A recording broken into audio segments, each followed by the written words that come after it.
crazy, bipolar, anti-Semite, and I'm still the king.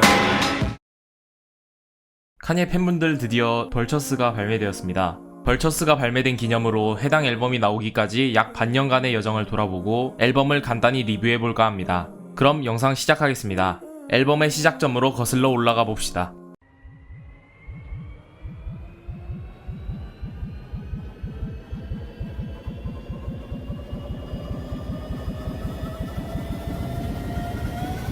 가장 먼저 2023년 2월 20일쯤으로 돌아가 봅시다. 카니에는 이때쯤부터 일본으로 이동해 생활하며 앨범을 작업 중이라는 루머들이 올라오기 시작했습니다. 그러던 중 7월 13일 돈다에 참여했던 래퍼 루가가 일본에서 카니에 웨스트와 앨범 작업을 같이 했다고 팟캐스트에서 발언하면서 카니에가 앨범을 작업 중이라는 소식이 처음으로 확인되었습니다. I'm saying me and Ye, we working. We got a new album shit coming. You're still working with Ye? Yeah, I never stop. 이후 7월 29일경부터 일본에서 이탈리아로 이동한 것이 확인되었으며 이 시기부터 타이달라 사인과 계속 앨범 작업을 이어나가는 것이 확인되며 카니에의 솔로 앨범이 아닌 타이달라 사인과의 합작 앨범이 아니냐는 루머가 돌기 시작합니다. 9월 29일 타이달라 사인이 스위스에서 열린 파티에서 카니에와의 합작 트랙 중 일부를 공개하며 루머는 확신으로 돌아서게 됩니다. 그리고 10월 2일 카니에는 이탈리아에서 타이달라 사인과 함께 새 작업물로 비밀 리스닝 파티를 진행했으며 퀘이보 등이 리스닝 파티에 참가한 것으로 알려졌습니다. 10월 6일 타이달라 사인의 인스타 스토리 게시물로 합작 앨범의 존재가 처음으로 오피셜로 공개됩니다. 이후 한 이탈리아 신문의 보도에 따르면 10월 20일 이탈리아의 RCF 아레나에서 새 앨범의 리스닝 파티가 개최된다고 하였으나 어김없이 리스닝 파티를 27일로 연기, 심지어는 취소까지 해버리며 없던 일이 되어버렸습니다. 이후 또다시 11월 3일 멀티 스타디움 리스닝 파티를 예고했지만 역시나 리스닝 파티가 또 한 번 취소되었고 앨범 발매 자체도 밀렸다는 소식이 들려오게 됩니다. 그리고 11월 18일 범프제이와 릴더크가 피처링한 선공개 싱글 벌처스가 시카고 라디오를 통해 공개됩니다. 이후 11월 22일 선공개 싱글 벌처스가 발매됩니다. 발매된 버전에서 릴더크의 파트가 빠져 서운해했지만 곧 다시 포함된 버전으로 업로드가 되어 같이 공연도 다닙니다. 그러던 중 12월 11일 카니에는 이 앨범의 제목이 벌처스이고 그 주 금요일인 12월 15일에 앨범이 발매될 것이라고 직접 예고합니다. 그러나 카니에에게 한두 번 당한 게 아니었던 팬들은 믿지 않는 분위기였습니다. 그리고 12월 12일 벌처스 레이브라는 이름의 리스닝 파티가 예고되며 마이애미 쇼핑몰 사그레스 밀스에서 드디어 첫 리스닝 파티가 진행됩니다. 릴더크, 오프셋, 범프제이, 코닥 블랙, 노스웨스트, 크리스 브라운, 프레디 깁스가 참여했지만 방송 상태나 믹싱 상태 등 성한 것이 없어 많은 질타를 받게 됩니다. 그리고 첫 번째 리스닝 파티가 끝난 후 다음날 15일에 라스베거스에서 2차 리스닝 파티와 동시에 앨범 발매를 추진하겠다고 밝혔습니다. 그리고 14일 저녁 카니에가 니키 미나즈에게 뉴바디 피처링 벌스 클리어 문제로 연락한 문자 내역이 공개되지만 니키는 본인의 인스타그램 라이브 방송을 통해 피처링 벌스 발매를 허락하지 않음을 알리며 뉴바디는 트랙 리스트에서 사라지게 됩니다. 그리고 다음날인 15일에는 역시나 앨범이 발매되지 않았고 애플뮤직에는 발매일이 31일로 바뀌었습니다. 다행스럽게도 예고했던 리스닝 파티는 시작되었습니다. 15일 자정으로 예정되어 있던 라스베거스에서의 리스닝 파티는 1시간 넘게 지연되었고 시작 후 30분 만에 경찰 난입으로 중단되었긴 하지만 말이죠. 리스닝 파티 중단 후에는 애프터 파티를 진행하였습니다.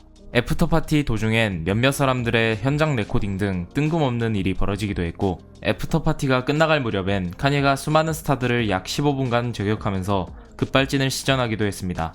저번 리스닝 파티에 비해 반응은 좋았지만 급발진으로 인해 음악 퀄리티에 대한 언급은 적었습니다.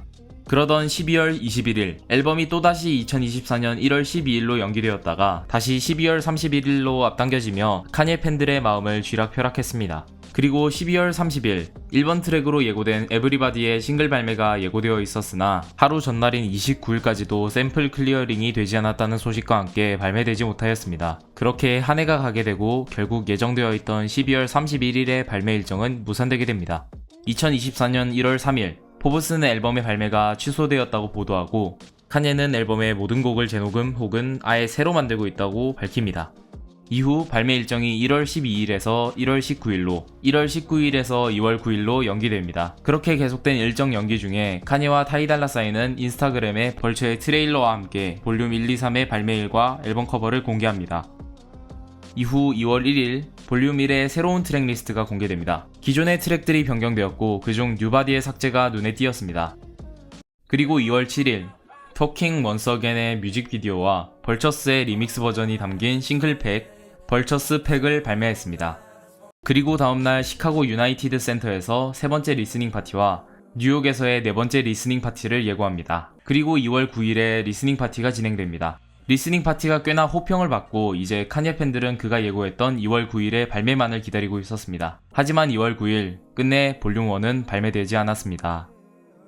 인 줄 알았으나 2월 10일 뉴욕에서 열린 네 번째 리스닝 파티가 끝난 후 애플 뮤직과 타이달 단독으로만 볼륨 1이 발매되었습니다. 앨범 커버는 기존에 공개되었던 것과는 달랐고 트랙 리스트도 대폭 변경되었습니다. 믹싱이 성하지 못한 상태로 발매되어 많은 사람들의 귀가 찢어졌지만 약 6시간 뒤 스포티파이와 유튜브 뮤직 등에도 음원이 올라가는 동시에 모든 음원의 믹싱 상태가 개선되어 업로드되며 벌처 1의 대장정이 끝나게 됩니다. 이런 역경을 거치고 드디어 벌처 1이 나왔습니다. 그럼 앨범의 퀄리티는 어떨까요? 자세한 설명을 하기 전에 간단히 말씀드리면 걱정했던 것에 비해선 괜찮은 퀄리티였습니다. 가사는 제외할게요. 먼저 개선된 돈다2의 향기가 많이 났습니다. 이저스 시절의 맛도 조금 나는 것 같고 돈다 시절의 웅장함도 살짝 첨가된 듯 했습니다. 솔직히 카니치고는 아쉽긴 한데 그래도 돈다2를 내며 완전히 퇴물이 된 줄만 알았던 카니에가 이 정도의 앨범이라도 가져와 줄 수 있다는 것에 감사할 따름입니다. 마지막으로 정리해보면 개인적으로 타이달라 사인은 평소 하던 정도 한 것 같고 카니에는 하락세 중 살짝 반등을 보여줬다 정도겠네요. 추천곡 몇 개 소개드리고 영상 마무리하겠습니다. 감사합니다. Fucking two twins, I told her skinny was in, so she took out all the ass. All this money on the floor, 10 racks, throw it up, watch how I do it.